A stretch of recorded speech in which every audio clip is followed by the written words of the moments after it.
selamat sejahtera. Saya Irwan Muhibbin bersama-sama dengan Ultimate dan Ustaz Syed Kadir dalam rancangan Duduk.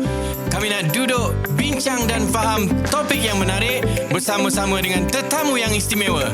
Let's go! Duduk dulu, rujuk dulu kalau dibelenggu buntu, tunggu dulu. Tolong tenang, jangan berang mesyuarat lagi senang dari rentak perang. Jangan bimbang, kita berbincang dengan tutur terbilang cakapan pakar bidang. Biar kata bersilang pendapat melintang tapi tak melampau sampai adabnya tersimpang. Duduklah dulu. Pesanan untuk duduk tadi dibawakan khas kepada anda oleh Nur Al-Hikmah. Spread the wisdom. Betul tak? InsyaAllah, sebarkan hikmah. Spread the wisdom, insyaAllah. Alhamdulillah. Duduk podcast. Sesi yang kedua malam ni kita berada di markas Nur Al-Hikmah bersama dengan Ahlan wa sahlan. Ahlan bikum, Masya Allah, bersama-sama dengan host bersama rancangan Duduk podcast kita, Ustaz Syed Kadir dan juga Brother Ultimate. Malam ni insya-Allah kita nak lompat terus kepada satu topik yang kita rasakan sangat yang baru lepas, perkara dekat tu pun dengan kita lah. sangat dekat dengan kita. Perkara tu pun, kejadian tu pun baru lepas, alhamdulillah, Ma'al Hijrah, Ustaz. Ma'al Hijrah ni kita tahu adalah tahun baru kepada umat Islam. Betul. So selalunya kalau perbincangan macam ni, kita nak duduk bincang dan faham ni, kita nak mula faham definasi dulu. Ma'al Hijrah tu apa, Ustaz? Oh, okey. Kalau kita nak bincang pasal Ma'al Hijrah, kalau kata peristiwa dah berlaku dah lama lah, of course. Hijrah berlaku 1400 tahun dulu kan, 1442 tahun dah. Dah lama. Tapi bila disebutkan tentang perkataan ma'a ni maksudnya dengan, bersama. Together, kan, bersama.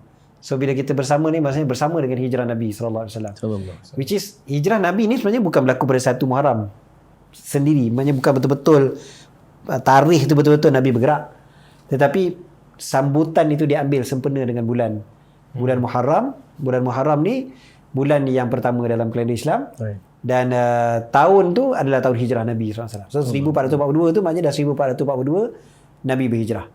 So, kalau kita fikir dari segi sejarahnya macam itulah.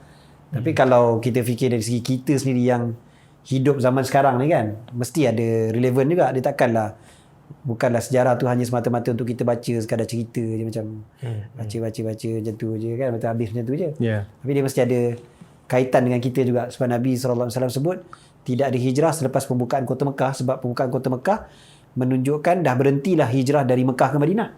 Asal-asalnya kan diorang dari Mekah hijrah ke Madinah. Tapi bila dah dibuka kota Mekah, dah tak perlulah nak berhijrah daripada Mekah ke Madinah sebab Mekah dah jadi negara Islam dah. Kan? Tapi Nabi kata tak ada dah hijrah selepas pembukaan kota Mekah, yang ada tinggal adalah jihad dan juga niat. So dua benda ni masih relevan sampai bila-bila. Masya Allah. Jihad dan niat Jihad dan tidak niat. ada lagi hijrah Tak ada lagi hijrah dari sudut perpindahan tempat dari Mekah ke Madinah. Maksudnya kita punya base umat Islam tu dah Mekah dan Madinah. Mekah Madinah dah jelas dah. Haram bukan saja base orang Islam saja. Tapi maknanya waktu tu, zaman tu, orang Islam yang dari Mekah, dia orang tak bebas nak beribadat, nak mengamalkan agama. Sebab Mekah waktu tu masih lagi orang kafir Quraisy kan yang pegang. So macam mana dia orang nak semayang sendiri secara terbuka pun susah, nak isytihar kan. Tak ada kebebasan agama. Tak ada kebebasan langsung.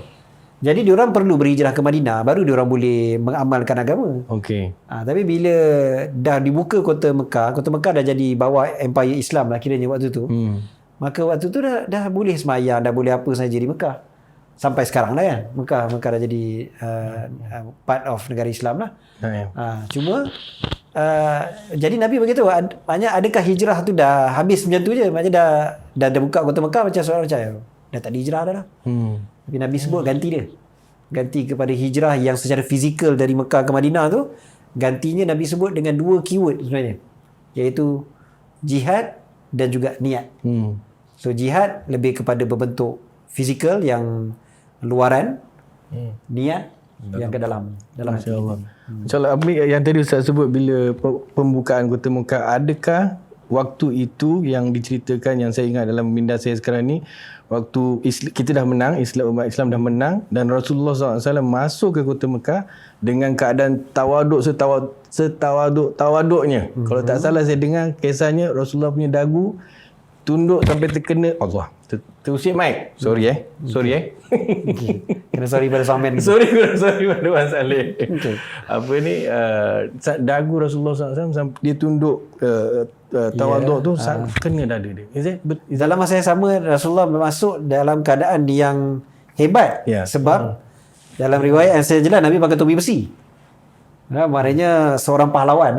Seorang pahlawan. Buka Mekah balik kan? Buka Mekah balik. Buka Mekah tu bukan macam betul tawaduk. Nabi sentiasa seorang yang sentiasa tawaduk. Dalam masa yang sama tawaduk bukan menyebabkan seorang tu lembik. Kan? Dia kepahlawanan tu tetap ada. So Nabi tetap pakai topi besi, ada pedang, kan? Dan para sahabat pun masuk tu dalam keadaan yang menakutkan juga sebenarnya. Orang Mekah takut asalnya. Kan bertepiaran lari juga yang kafir lah, atau lagi-lagi yang pernah buat macam-macam pada orang Islam kan. Tapi Nabi yang isytiharkan, kata hari ini adalah hari kasih sayang, bukan hari pembantaian kan, bukan hari nak bunuh semua orang dan sebagainya. So asalnya dia orang takut juga. Dia mana tak takut kan, dah buat macam-macam kan, dah serang, dah nak komplot nak bunuh Nabi sejak Nabi kat Mekah lagi kan. Of course dia orang rasa macam habislah memang confirm kita kena ni. Tapi hari ini adalah hari marhamah, hari kasih sayang. Dan bila Rasulullah SAW sebut tu, kalau tak salah sebagai respon kepada seorang yang sebut hari ini adalah hari untuk kita membalas dendam, betul tak? Hari dipanggil malhamah. Malhamah tu adalah hari nak balas dendam, ataupun hari kita sebut pembantaian tadi lah. Nak menghancurkan semua orang dan sebagainya. Dan Rasulullah bidas kata bukan. Hari ini adalah hari untuk hari kasih sayang. Ni yang dia masuk dia pakai ihram kan? Bukan. Waktu tu bukan pakai ihram. Pakai ihram before that. Nabi ada masuk pakai ihram. Yang ini Nabi tak masuk pakai ihram. Buktinya Nabi pakai topi besi tadi. Sebab kalau ihram tak boleh tutup. Jadi terpaksa kita kata masuk Mekah ni Nabi ada masuk dalam keadaan berihram, ada juga Nabi masuk Mekah dalam keadaan tidak berihram. Tak berihram tu waktu pembukaan kota Mekah tu lah. Sallallahu. Jadi dia tiada lagi hijrah secara fizikal tadi dari Mekah ke Madinah. Dari Mekah ke Madinah tak adalah. Tapi yang ada hanyalah jihad dan juga niat. Manifestasi kepada hijrah tu itself lah. Dan kita pun sentiasa nak berhijrah kan, sebab Nabi pun sebut al-muhajiru, orang yang berhijrah tu siapa dia? Orang yang meninggalkan hawa nafsunya, orang yang dapat meninggalkan kejahatan kan dan sebagainya. Maknanya hijrah juga. Tapi hijrah yang sekarang ni kita panggil apa perkataan yang lebih tepat, kita kata dia bukan secara fizikal tempat ke tempat, tetapi hijrah hati, hijrah perbuatan, hijrah kan, dari kondisi satu situasi kepada satu situasi yang lebih baik. Betul kan. Masya-Allah. Nabi bagi keyword itu sebenarnya. Jihad dengan niat tu macam dia punya key lah. Tentu skop dia luas. Masya-Allah, jihad dan niat. Dan cantik sekali kita boleh temukan juga dengan topik kita yang sebenar. Yakni merdeka. Dah 63 tahun, insya-Allah dalam beberapa hari lagi kita akan menyambut kemerdekaan tahun ke-63. Sambutan kemerdekaan. Hari kebangsaan kan? Hari kebangsaan yang ke-63. Saya nak tanya Ultimate dulu lah. Ya, silakan. Ultimate, merdeka tu sendiri. Ultimate ada nyanyi lagu kaitan dengan merdeka juga, saya tahu. Gila. Dengan RSB. Saya dah Google petang tadi. Dia tukar lirik dia. Saya tahu dia ada nyanyi juga. Tapi dari Ultimate sendiri lah. Merdeka tu macam mana? Merdeka tu apa? Merdeka ni satu, dia ada benda yang akan hadir, ada benda yang tak yang sudah tidak hadir lagi. Okey. Kan antara benda yang hadir tu ialah mungkin macam kalau kita nak ambil Nabi Muhammad SAW, bila dia pergi kota Madinah tu, dia datang dari satu tempat yang dia tak ada kebebasan beragama. Bila dia mengambil alih kota Madinah tu, dia memberi satu benda lebih baik, iaitu kebebasan beragama. Walaupun orang tak beragama Islam pun boleh. Ada beberapa kebebasan yang datang dengan kemerdekaan ni. Kan, dan ada juga benda-benda yang dah tak ada.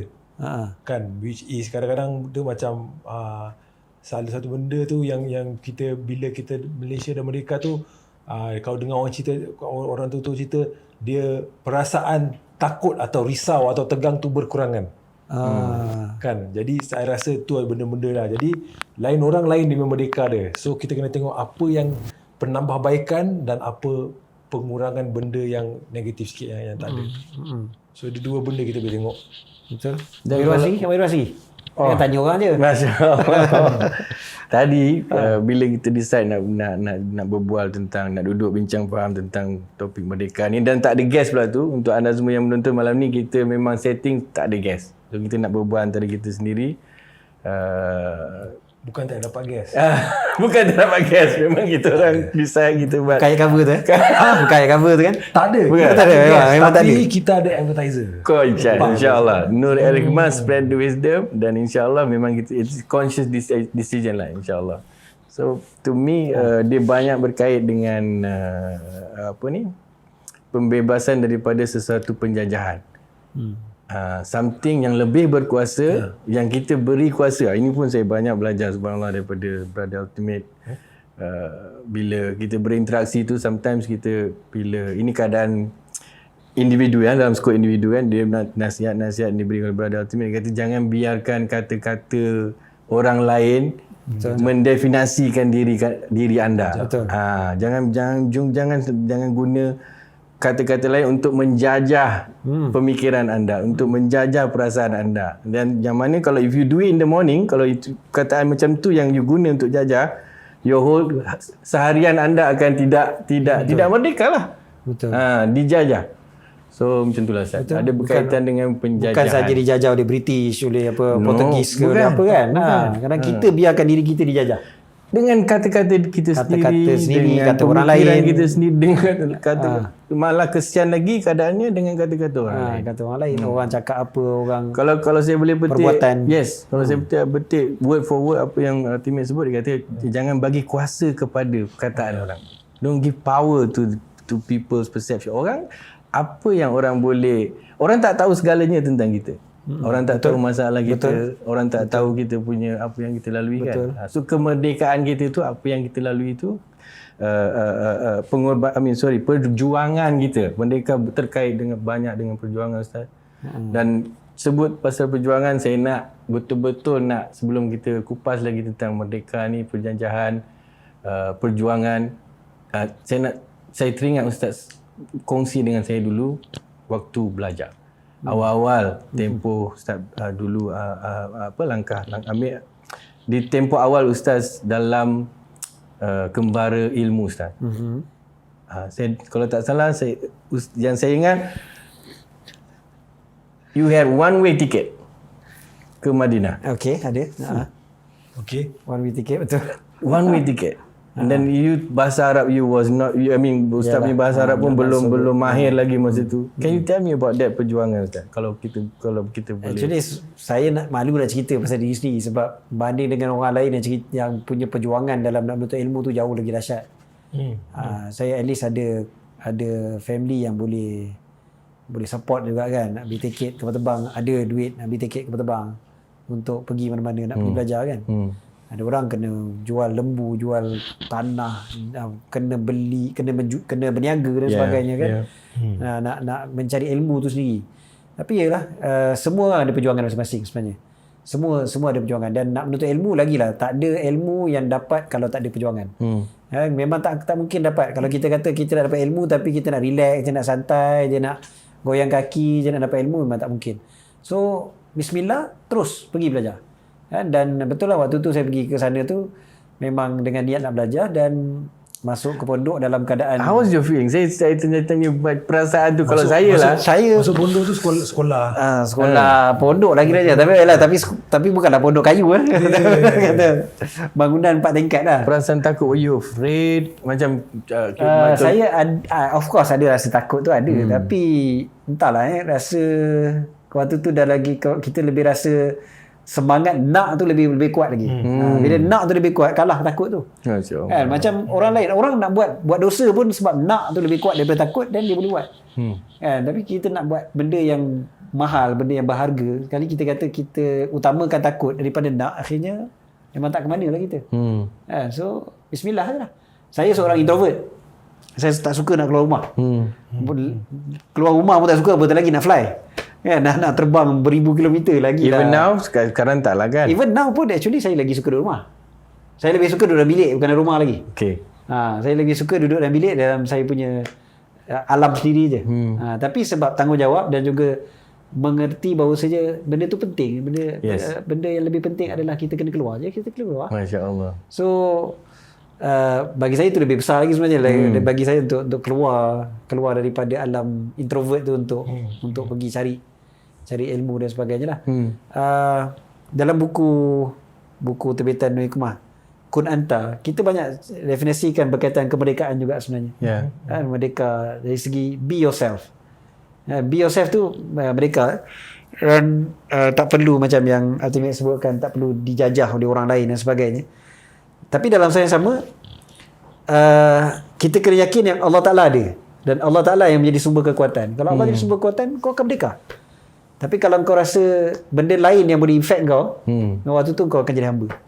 Memang akan sentiasa jadi hamba. Kita jadi hamba pada ketakutan kita sendiri, hamba pada persepsi orang, hamba pada percakapan orang, mulut orang dan sebagainya, tulisan orang dan sebagainya kan. Dalam buku tu kita bawakan satu cerita macam mana Rib'i bin Amir contohnya. Bila dia seorang gubernur, dia bukan seorang gubernur, dia seorang panglima perang. Seorang panglima perang, sahabat Nabi yang cerdik sebenarnya. Dia ni fasih petah berkata-kata. Tapi bila dia pergi peperangan lawan dengan tentera Rom ketika tu, bila dibawa ke dia ni kira macam jurucakap kepada tentera Islam waktu tu. So bila dibawa pergi kepada kemah tentera Rom waktu tu, tentera Rom ni dia orang punya cara kan, dia orang punya style perang dulu bukan orang tentera Rom, orang Arab pun sama juga. Dia orang bila perang, dia akan perang bawa sekali dia orang punya harta-harta. Kan nak tunjuk dia orang punya kekuatan kan, nak tunjuk kehebatan dia orang. Harta bawa sekali apa semua. Jadi bila dia orang ni pun kemah panglima perang dia orang ni memang dahsyat lah. Dengan kapet pemandani tebal dengan lampu apa dalam tu mewah yalah zaman tu punya mewah lah kan. Kalau zaman kita sekarang kita boleh bayang lah agaknya. Tak, dia walaupun dia kemah tapi dalam tu dia buat mewah. Kata apa, luar setinggan dalam kondo kan. Macam tu lah kan. Dia macam tu kan. Jadi masuk dalam memang dahsyat kan. Tapi dia tak, dia selamba je. Ada satu riwayat kata dia dengan kuda-kuda dia sekali masuk dalam. Satu riwayat sekali dengan dia punya tombak tu, dia cucuk je, selamba je kapet orang tu. Dan ada satu riwayat kata dia diminta untuk tinggalkan pedang kat luar bila nak masuk. Dia kata kau panggil aku kata. Kalau aku masuk, aku akan bawa pedang aku sekali. Kalau kau tak nak aku masuk dengan pedang, jom kita perang. Dia gentle je, dia tak ada nak tunduk. Dan bila masuk pun dia tak ada rasa macam kita orang Islam lemah, kita miskin, dia orang ni kaya raya apa semua. Tapi ini yang kata merdeka yang sebenar. Kan, dia bukan jiwa hamba. Dia masuk dia relax je kan. Dia kata kita datang sini sebab nak membebaskan. Kita datang nak membebaskan, padahal orang tu dengan kaya raya dan sebagainya kan. Dia kata kita yang nak membebaskan. Kita diutuskan oleh Allah untuk membebaskan hamba tu daripada kehambaan kepada hamba kepada kehambaan pada Allah Ta'ala. Masya Allah. Itu yang kita bawa kan. Dan itu yang sebenarnya sebenarnya. Kalau kita katakan merdeka, itu yang sebenarnya. Masya Allah. Nanti kita kena tambah yang tentera Rom ni pada masa tu yang paling ni lah. Dahsyat lah. Paling advance. Kuasa dunia. Sebab sampai sekarang tentera moden ni dia punya konsep dengan tu berasaskan organisasi tentera Rom. Dia punya organisasi. Tapi hanya very organised lah. Tapi bila kita sebut tentera tu tak semestinya, contoh perjuangan tu kan, tak semestinya berakhir dengan pembunuhan, berakhir dengan pertumpahan darah. Betul. Because ada keutamaan, contoh ini pasal kita sebut pasal kuda semua, terus muncul Eturul dalam minda. Ya Allah, 26 episod musim pertama, satu episod 2 jam Ustaz. Kalau nak tengok pastikan ada masa banyak, okey? Tapi baloi. Berapa? Dia semua sekali 5 season kan? 5 season banyaklah, 100 over beratus episod. Tapi nak jam 2 hours per episode. Sekarang dah lebam juga lah. Berbaloi katanya tengah. Yes, katanya dia orang dah menang banyak award dan telah dialih bahasa ke 38 bahasa macam tu lah. Tapi when you said that, muncul Eturul dalam musim pertama dalam minda, dan dia punya cerita adalah it started because ada satu binatang tu, gazelle, yakni rusa kalau tak salah, gazelle mengalih pandangan dia dan dia ternampak dia punya cinta hati.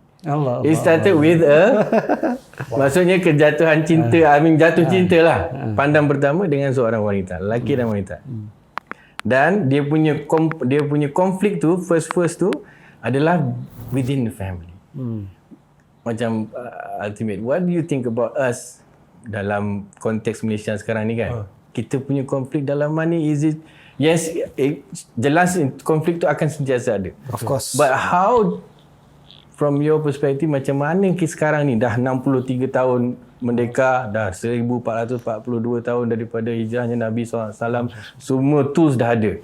Semua buku kitabnya, ulama semua dah ada, ilmunya dah ada. Are we doing it right? Are we heading towards managing konflik dengan baik? Kalaupun bukan negara kita, ultimate Umat Islam. dah. Okay, kita are we doing it right? Saya rasa dia cuma time will tell. You know, because berdasarkan pengalaman saya, ada conflict management dengan conflict resolution saya buat yang memang lepas tu macam 5 tahun atau 10 tahun lepas tu macam okay, yang ni kau tak handle betul-betul, yang ni kau handle betul. So time will tell lah untuk ni lah, you know. Tapi I think bukan saja dari segi individu, tapi dari segi sebagai satu komuniti atau negara atau ummah ke, kita bila kita lagi matang, kita lagi pandai macam mana nak handle orang lain yang orang yang pendapat dia berlainan, pendirian dia berlainan, prinsip dia berlainan. Kan, you know. Jadi kita kena belajar lah. I mean, dulu bila kita muda sikit, kalau I tak agree, terus tak kawan. Tak agree, terus dia jahat, dia salah. Kan. Tapi sekarang ni macam okay, waktu kau okay, aku boleh respect pendapat engkau. Aku harap engkau boleh respect pendapat aku, pendirian aku. Aku harap lah. Engkau tak respect pendirian aku pun, ni yang lagi matang, lagi matang lagi. If you tak respect pendirian aku, tak apa, aku still respect pendirian kau. Tu lagi satu level kematangan yang dah. Betul. You know. Masya Allah. When you say that, I teringat apa, I mean, my daughter sekarang dia banyak tanya soalan sekarang. Kenapa yang ni macam ni, kenapa macam ni. Salah satu dia tanya kenapa banyak perbezaan pendapat. Cakap itulah kejadian kita. Kalau tak salah yang kita pernah bincang ni Ustaz, satu ayat surah Hujurat kalau tak salah. Allah jadikan kita lelaki dan perempuan berbangsa-bangsa untuk kita li ta'arafu, untuk kita mengenal satu sama lain. Jadi fondasi kita punya komunikasi ni ataupun kesatuan kita ni adalah berdasarkan how well kita kenal each other, how well we want to know. Kita seberapa dorongan yang macam mana untuk kita nak kenal saudara kita tu, walaupun selain agama, walaupun lain bangsa kan. Betul. Dan walaupun berbeza pandangan. Kan? Kita berbeza pandangan tu benda yang memang wajib ada dalam kehidupan. Bukan sahaja antara manusia. Dalam kitab-kitab sebut malaikat pun boleh berbeza pandangan. Malaikat tak ada kepentingan kan, pun boleh berbeza pandangan. Tengah macam mana kita yang masing-masing ada ego, ada hawa nafsu dan sebagainya, tapi macam mana kita manage lah, itu je lah. Manage tu bukan maknanya mesti prime minister ke ministers ke apa ke, ni kita macam yang disebut ultimate tadi, kita sendiri, kita respect orang ataupun tidak kan. Kita sendiri macam mana kita nak menghormati satu sama lain kan? Macam mana yang kita kata sebagai menjaga ataupun menguruskan perbezaan tu. Jangan kita nampak macam soalan Mirwan tadi lebih kepada macam agak very big, very broad lah, macam kan, are we doing it right kan. Betul lah, okay, itu mungkin kita kata orang yang ada kuasa dan sebagainya, tapi sebenarnya kuasa tu ada pada kita juga. Kita sendiri ada kuasa, iaitu kuasa pada kita sendiri. Kita ni uruskan dengan baik ataupun tidak kan. Ke kita nak cari gaduh, nak cari salah orang, nak cari orang salah sikit pun, yang itulah yang kita nak highlight kan. Memang kalau macam tu memang takkan tenang hidup. Dan macam tadi tak merdeka sebenarnya. Sebenarnya kita pun tak merdeka sebab kita jadi hamba kepada kesalahan orang. Kan? Jadi kita jadi hamba juga. Kita terpaksa jadi sakit kan. Orang yang disebutkan dalam kitab Imam Ghazali sebut, Imam Ghazali kata orang yang dengki ni, hasad, adalah orang yang diazab di dunia dan di akhirat. Betul. Kan? Dunia pun dia sakit. Sebab dia toksik, dia simpan dalam dia racun. Sakit. Apa cakap? Tu, dengki tu macam kalau kita simpan dalam macam kita racun. Betul. Dia akan sakit. Dia memang sebab apa tahu? Sebab nikmat yang orang lain dapat akan sentiasa ada. Allah Ta'ala sentiasa bagi nikmat kepada semua orang. Tak kira orang baik, orang jahat, orang Islam, bukan Islam, semua Allah Ta'ala akan bagi nikmat. Dan memang Allah bagi nikmat. So kalau kau sakit hati dengan kesenangan orang, kebahagiaan orang dan sebagainya, sampai bila kau tak senang? Memang kau takkan senang. Sampai bila-bila kau takkan senang. Dan orang tu tak tahu apa-apa pun. orang tu tak ada. Yang Orang tu tak efek apa pun. Orang yang didengki tu tak disakiti tau. Orang yang mendengki tu sakit. Betul. Aduh. Sakit, kesian. Dan benda tu penyakit. Benda tu adalah penyakit yang kalau tak dirawat, dia boleh membarah. Dia boleh terus lagi makin dahsyat. Dia makan diri kan macam kita sebut. Dia toksik kan, dia akan makin dahsyat, makin buruk. Akhir sekali dia memang dia mati macam tu je lah. Kan? Dalam keadaan yang sebenarnya sakit yang dalam tu, yang barah yang lebih dahsyat lagi daripada barah yang fizikal tu sebenarnya. Ya Allah. Tapi orang kita ada safety valve. Apa dia tu? Ada 3 perkataan yang boleh menolong. Rezeki masing-masing. Rezeki masing-masing. Itu macam dia mengubat lah. Betul-betul. Patut rezeki masing-masing. Kalau suka ulang perkataan tu bagus sebenarnya. Itu antara ubat sebenarnya. Itu antara ubat. Dia ubat ni macam-macam lah. Kan? Antaranya tu lah rezeki masing-masing. Antara ubat dia tengok pada diri kita yang rezeki macam-macam. Allah Ta'ala bagi. Kadang kita tak tengok diri kita asyik tengok orang punya salah kan. Kita kalau kita asyik tengok salah kita, tak sempat kita nak tengok salah orang pun sebenarnya. Kalau kita sibuk tengok nikmat yang Allah Ta'ala bagi pada kita, tak sempat nak jealous pada orang lain. Kan? Apa banyak pun nikmat Allah bagi pada kita. Allah siang malam. Kan? Dan satu lagi apa? Nabi ajar tengok pada orang yang lebih susah. Tengok pada orang yang lebih susah. Kadang-kadang tu kan, macam kita jealous kat brother tu. Tapi kita tak tahu brother tu pun jealous kat kita. Betul. Kita macam best. Dia macam betul. katakan katakan. Cepat. Kau gaji kau lagi besar daripada aku. Dia pula kau anak dah 3, aku anak 1 lagi. Kita tak tahu. Sebab semua simpan kan. So kita tak tahu. Aku sibuk kerja, kau banyak masa dengan family. Aku masa dengan family pun tak ada. Dia tengok kan, kau boleh keluar jalan dengan anak isteri kau, petang-petang kau boleh riadah dengan anak-anak kan. Aku masa pun tak ada. Dia jalan kita jalan dia. Akhirnya sampai bila? Duduk sakit. Tu kata tak merdeka sebenarnya. Tak merdeka kalau macam tu. Memang tak merdeka. Bila sebut dalam keadaan merdeka, perjuangan lah kita balik pada poin perjuangan tadi. Bila waktu berjuang tu selalunya terkait dengan struggle, dengan struggle apa ya Ustaz bahasa Melayunya? Ultimate struggle ni perjuangan lah, bukan perjuangan lah. Dia kesusahan. Struggle. Kalau English ni struggle. So terkadang waktu struggle tu kita punya emosi, kita punya pemikiran ni mudah terganggu dengan kesusahan struggle tu. Okey, faham. Tapi ada satu hamba Allah ni bila dia sebutkan ini terkait juga dengan Big Mood. Brother M Nasir masih ditanya. Ditanya. Ada kawan-kawan kita tanya Brother M Nasir, "Bang, abang sekarang dah senang, dulu susah." Dia kata, "Susah tu apa?"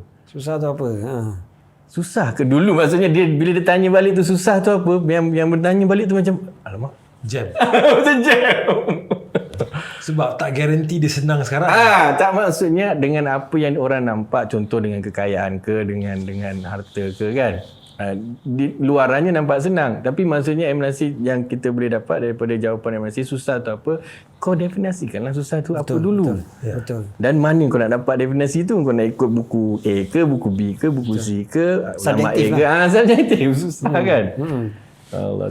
Tapi dalam Quran sendiri sebut ada benda susah kan. Inna ma'al usri yusra kan. Bersama dengan kesusahan ada kesenangan.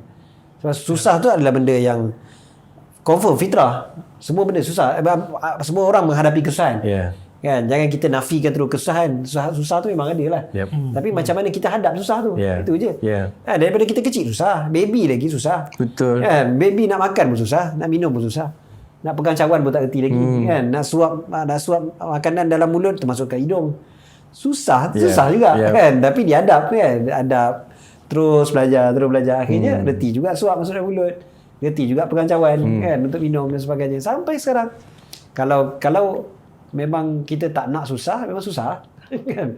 Dan kita tapi janji Allah Taala ada inna ma'al usri yusra. Bersama dengan kesusahan ada kesenangan.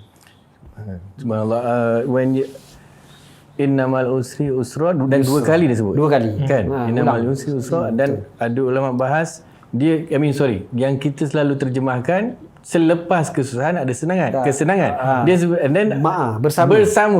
Dalam kesusahan tu yang kita ada kesenangan. Ada kesenangan. Betul. Masya-Allah. Sambil kita tengah susah tu sebenarnya ada kesenangan yang Allah Taala bagi. Yang kita kadang-kadang kita tak dapat sebab kita fokus kat mana? Kita fokus yang susah ke kita fokus yang mana yang Allah Taala bagi? Ya. Kalau kita fokus yang susah memang kita akan stres lah. Ya. Kita kena tahu apa yang susah. Betul, itu penting. Tapi kalau kita fokus asyik fikir yang susah aja, memang kita tak boleh hidup lah. Itu je lah. Dan satu lagi, last kali, di akhirat lah. Kesusahan tu semua Allah Ta'ala datangkan dengan package kesenangan di akhirat. Itu yang kita nak betul-betul. Merdeka hakiki. Merdeka hakiki, Masya-Allah. Dan balik kepada poin jihad tadi, kalau saya boleh petik sekata-kata seorang ulama ni, kita punya ingat jihad kata Tugul tadi.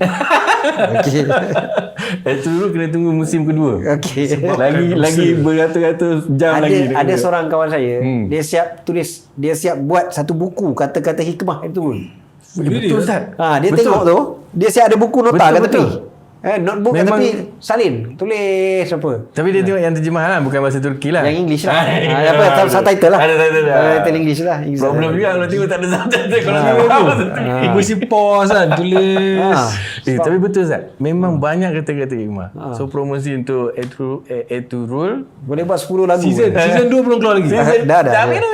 Season 2 dah finish. Dia habis sampai 5 season. 5 seasons. Dah habis semua. 5 season dah sampai ada tu dah satu jenis mati haiwan dah. yang tak ada. Dah sampai ada tu dah mati lah kiranya 5 season. Dan ada yang anak dia pula. Usman. Usman. Ada cerita baru pula. Usman ni yang asaskan Khilafah Usmaniyah. Tapi best lah. Cara penceritaan dia bagus and hopefully apa yang walaupun banyak dalam tu fiction. Walaupun dalam tu banyak fiction. Dramatization juga. Yalah, dramatization of course. Tapi dia punya semangat yang dibawa tu yang penting sebenarnya. So perjuangan tadi, balik pada perjuangan tadi. Kata-kata apa tadi? Sorry, jihad tadi. Jihad. Poin awal tadi jihad dengan niat. Kalau tak salah, saya dengar ni daripada Al-Fadhil Syekh Afifuddin Al-Jailani. Kata dia, jihad di masa sekarang kita ni, di akhir zaman ni, is between the ears. Jihad in our time, jihad di masa sekarang ni adalah di antara dua telinga. Yakni Medan dia lah. Indah. What can you say about the ultimate? I know you think about all this Dia very deeply. Dia manusia tak boleh lari dari konflik. Okay? And orang-orang tak suka konflik, tapi saya suka konflik sebab konflik ni menggalakkan transformasi dan evolusi. Correct. Betul. You know, kan berapa banyak disebabkan naluri manusia zaman dahulu yang suka berperang, berapa banyak kita punya teknologi advance pasal peperangan kan. So disebabkan sekarang ni kita punya ancaman daripada secara fizikal, ancaman luaran dah berkurangan. Kan, and kita memang akan cari konflik. Kita tak boleh hidup tanpa konflik. Kan, kita tak boleh hidup tanpa konflik. Jadi kita akan cari tempat lain yang kita akan konflik. Macam dulu, mungkin dulu dia punya konflik dia ialah survival. Sekarang mungkin konflik dia ialah kebosanan. Sebab bila kita nak survive ni, kita tak ada masa nak bosan tau. Aku nak buat ni, ada harimau, ada mana aku nak cari makan, you know. Kan, jadi dia akan berubah. Dia untuk saya setiap zaman tu ada dia punya konflik atau ada cabaran yang tersendiri.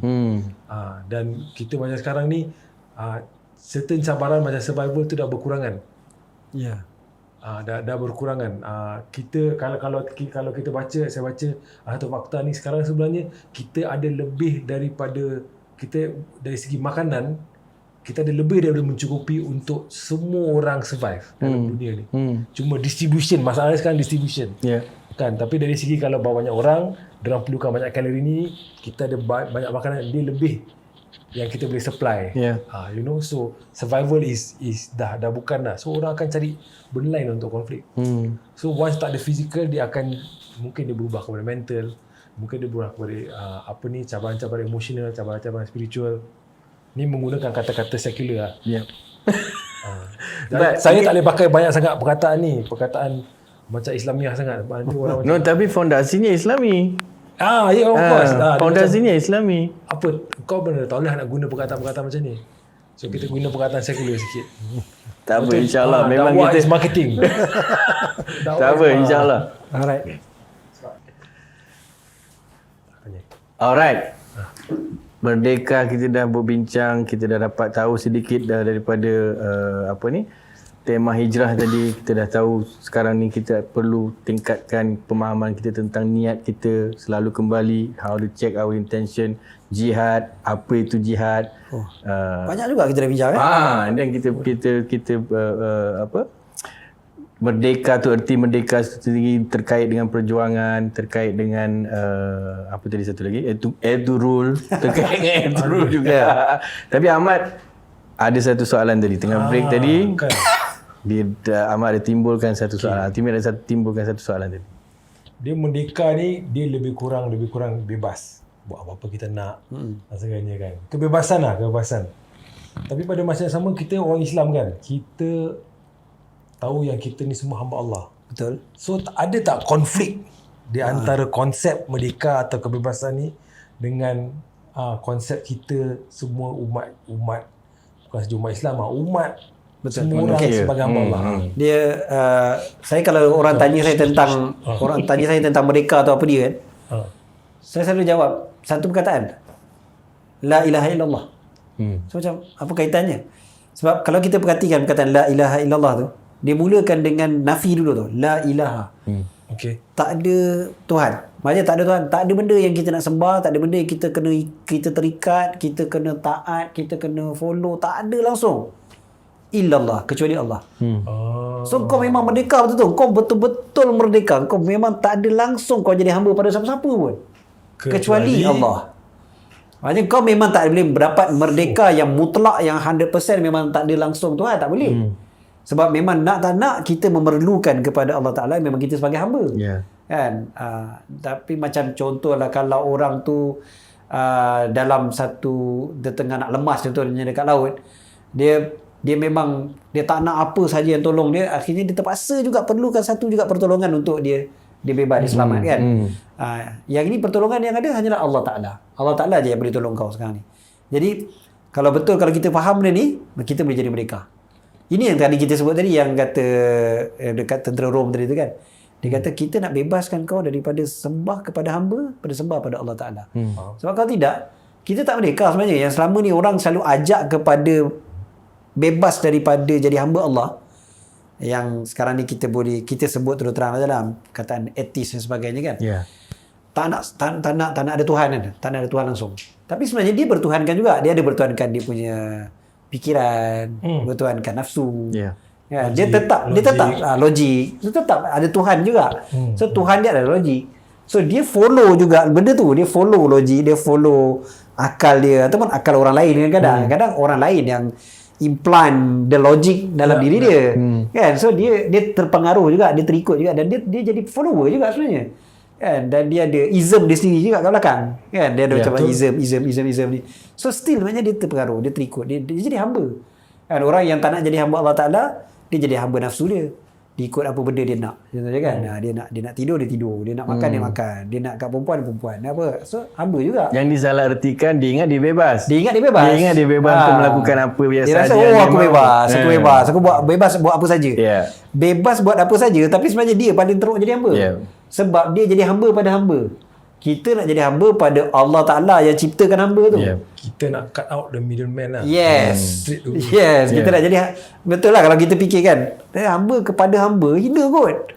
Kan? Kalau macam saya kadang-kadang kalau bergurau kan, saya tengok kereta besar kat tepi kan, saya kata kan, ini driver saya punya driver punya kereta. Contohlah kan, kata. Kan? Maknanya seolah-olah je macam tu kan. Macam dia driver punya driver. Kan? Driver pun ada driver. So kita ni jadi macam tu lah. Kita jadi hamba kepada hamba. Buat apa kita nak jadi hamba pada hamba? Hamba pada Allah Ta'ala. Dan itu Islam datang. Islam datang bebaskan kita daripada kita terpaksa ikut yang itu, ikut yang ni, ikut yang ni. Ikut Allah Ta'ala. Selesai. Allah suruh buat, Allah tinggal. Tapi dalam masa yang sama, Islam buka seluar-luar saja macam-macam benda. Dan dipanggil sebagai syariah. Orang takut perkataan syariah ni. Orang nampak macam syariah ni benda yang harsh, benda yang ketat, benda tu. Pada harsh, kalau ikutkan syariah ni dia macam highway, sepatutnya kita faham macam tu. Kita jangan fikir syariah ni macam lorong yang sempit. Dan kita fikir syariah ni lorong yang sempit, kita akan nampak ini je, tak boleh ke kanan, tak boleh ke kiri, tak kan. Padahal dia sepatutnya dia highway yang laju, yang kita boleh pergi jauh kan. Kau nak slow ada jalan lorong tengah ada, lorong laju ada, lorong kecemasan ada, kan, dan sebagainya. So yang penting kau sampai kepada tujuan kau. Masya-Allah. Maybe last one before kita tangguhkan kita punya sesi duduk podcast kita yang sesi ni. Nak bangun lah daripada duduk. Nak bangun, insya-Allah nak bangun lepas dah bincang dan faham tu, nak bangun, nak apply. Betul. Bangkit. Apa yang kita nak bangkit, nak lalui struggle tadi, insya-Allah, dan insya-Allah hujungnya kita akan dapat merasakan betul-betul. Sometimes orang boleh cakap merdeka dulu for me 10 tahun, 15 tahun masa muda-muda tu is just going out with my motorbike, layan corner kat Parlimen, that's it. Habis. Sebab tahun lagi merdeka means going out with friends. Itu sahaja. Dia terhad kepada itu kan. Ni malam 31 Ogos. Malam 31 ya Allah. Malam. Merdeka means public holiday. Public holiday kan. Sekolah bro. Tak sekolah kan. 31 Ogos tu saja kan. Dia tanggal 31 Ogos tu yang macam itu je lah kan. Personal experience kan. It means dulu dan waktu muda dulu lah, maksud dia terhad kepada itu saja. Dan kunci apa yang telah merubah on top of getting older tak boleh nak layan corner lah. Pinggang muda ni is ilmu. Maybe one nasihat from you, one from you Syed Ahmad, Ultimate, on kepentingan ilmu sekarang ni yang maaf cakap lah kalau saya tengok, kadang-kadang saya nak tengok kita dalam keadaan mereka berpuluh-puluh tahun ni, kadang-kadang kalau tertengok live sidang parlimen tu, alamak, I get worried. Okay. But at the same time, bukan ada yang memberikan harapan juga. Bukan kita, macam kita bincang tadi, konflik ada. Betul. They are there to help us, they are there, dia orang pun learning juga kan, every day is learning. But how macam mana ilmu tu boleh bantu kita untuk maybe boleh relate dengan topik hijrah tadi, tapi nak relate betul-betul dengan topik merdeka ni, how does ilmu help us to become independent, merdeka? Big question. Dahsyat tak? Itu ada. Dahsyat tak? Kalau Iwan punya soalan kan dia terlalu lambat. Tapi soalan tu dia boleh, kalau daripada awal dia tanya tadi 1 jam jawab. 1 jam punya cerita ni. Macam mana ilmu tu yang memberikan Jadi layan corner kemerdekaan. pasal ni, tapi layan corner pasal how Yeah. ilmu, macam mana ilmu punya peranan untuk jadikan kita seorang yang merdeka. Balik pada yang kita sebutkan tadi, kalau kita jadi hamba kepada hamba, memang kita ni sebenarnya masih hina kan. Dan ilmu yang mengangkat kita sebenarnya, yang memuliakan kita tu adalah ilmu. Dan dengan ilmu lah yang menyebabkan kita reti, tahu maknanya, oh yang ini yang sepatutnya aku buat, yang ini tak sepatutnya aku buat. Yang ini yang sepatutnya aku jadi hamba pada dia, bukan yang lain. Ilmu yang membantu kita, yang guide kita. Tapi akhir sekali dia atas diri kita juga, sebab ada orang dia ada ilmu dekat sini, dia hanya semata-mata ada knowledge yang dipanggil sebagai information. Dia bukan ilmu yang disebutkan oleh para ulama sebagai yang menyinari hati. Kan, maksudnya kalau hati tu bersinar, okey, cantik. So dia akan jadi merdeka lah. Dia akan buat ikut seperti mana seorang hamba yang merdeka. Tapi kalau hanya semata-mata dekat knowledge, dekat otak semata-mata, tak diterjemahkan dengan perbuatan. Google lagi hebat. Betul. Dulu kita akan sebut komputer kita lagi hebat, kan? Handphone kita sekarang lagi hebat, kan? Daripada kita. So rugilah kita kalau semata-mata itu saja. Maknanya kita tak merdeka juga. Ada orang juga dengan ilmu dia menjadi hamba lagi, hamba kepada populariti, hamba kepada kata pujian manusia, sanjungan manusia dan sebagainya. Eksternal tu. Dia masih lagi begitu kan? Masih lagi. Maka dia masih jadi hamba. Orang tak puji dia rasa kecewa, orang tak like pun dia rasa pasal. So still jadi hamba. Jadi kita cuba jadi merdeka betul-betul. Hamba yang ramai sekarang ni, hamba like, hamba follower, hamba share. Kan? Ya Allah, mana makin banyak jenis. Jadi hamba sampai sekarang kan, bandingkan dulu kan. Dulu hamba saya je. Jadi Allah, memang dahsyat lah kan kita. So ilmu lah yang membantu kita untuk tengok, no, ini tak ada apa-apa sebenarnya. Kan? Dia tunjukkan kita mana prioriti kita yang sepatutnya. Ya. Masya Allah. Ultimate last words from Dia regarding ilmu. ada satu peribahasa lah Mak Saleh bahasa Inggeris yang saya tak tahu siapa yang menulisnya pasal hamba kepada like, hamba kepada share ni. Dia kata if you live by their compliments, you will die from their criticism. Allah. Itu bahasanya daripada luar lah. So kalau you punya nilai diri tu bila orang puji, nilai diri you saham yang melambung lah. Memang best. Tapi bila orang mula kritik, turun. Your self-esteem, your self-value, self-worth semua menurun. And itu memang betul-betul dihamba oleh orang lain lah. Sebab orang tu boleh jajah. Orang luar tu boleh jajah you punya minda tu. Yeah. Kadang-kadang minda kita ni macam kapal. Kan, jangan bagi air masuk. Kadang-kadang air masuk boleh karam. Betul. So tu satu benda yang ni lah. Yang susah lah nak fight. Sebab bila orang suka apa, orang kita tweet ke dengan kawan-kawan kita buat lawak kan, 2-3 orang gelak kita pun rasa best. Kan ini kan kalau dapat beratus-ratus beribu-ribu likes kan, memang kita rasa best lah. Yeah. So benda tu boleh sangat adiktif lah. Kita boleh ketagih benda. Therein lies the struggle lah maksudnya. Itulah Itulah the ujiannya, struggle, itulah struggle-nya. Masa kita perlukan circle yang membantu kita juga sebenarnya, yang tolong kuatkan, yang remind kita. Kan, yang kata bahawasanya benda ni kau jangan terlampau taksub dengan benda ni lah. Kau jangan taksub dengan orang punya like, orang punya suka pada kau. Nanti satu hari nanti orang kutuk kau yang tak boleh tahan. Macam tadi kau yang akan jatuh. Dan memang beza ikhlas dengan tidak itu antaranya kan. Kita akan lebih rajin bila orang puji, kita akan malas bila orang kutuk, sedangkan pujian dan kutukan ni memang sentiasa ada dan kita tak boleh nak harapkan 100% orang puji kita 100% sentiasa sepanjang masa. Nabi yang paling perfect pun orang kutuk. Kan? Jadi kalau macam kita nak harapkan orang sentiasa puji kita, tak mungkin benda tu berlaku. So nanti akhirnya kita sendiri akan down. So memang satu benda yang sikap yang memang kita kena ingatkan diri sendiri selalulah supaya kau buat benda ni, kau memang gila pujian ke apa? Benda ni seronok betul. Nafsu kita memang akan suka. Nafsu memang akan suka orang puji. Dan memang Nabi sendiri pun ajar kita sama Islam, memang dia galakkan untuk puji. Orang buat baik kita puji. Yes, betul. Kan? Orang buat baik pada kita terima kasih. Orang cemerlang kita puji. Benda tu bagus. Kan? Benda tu bukan tak bagus. Tapi jangan kalah dengan pujian. Tapi konteks dia tu adalah konteks kasih sayang dan bukan konteks untuk mencari kemasyhuran. Betul. Dan konteks ni kasih sayang lah, insyaAllah. So Alhamdulillah,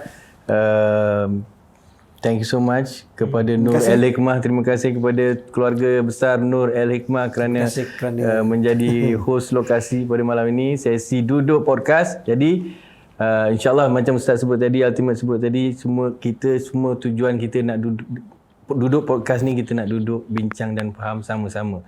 Jadikanlah kami, kalau ada manfaatnya, jadikanlah kami yang kawan-kawan yang lingkungan yang Ustaz sebutkan tadi, insyaAllah, dan kami juga mahukan anda menjadi kawan-kawan kami. Terus sokong Ungu Network di YouTube, insyaAllah follow kita orang dekat Instagram juga, dan jangan lupa terus usaha untuk terus usaha untuk bincang. Terus usaha dengan keras untuk faham. Tapi sebelum nak bincang, nak duduk bincang dan faham, kenalah duduk dulu. Bye.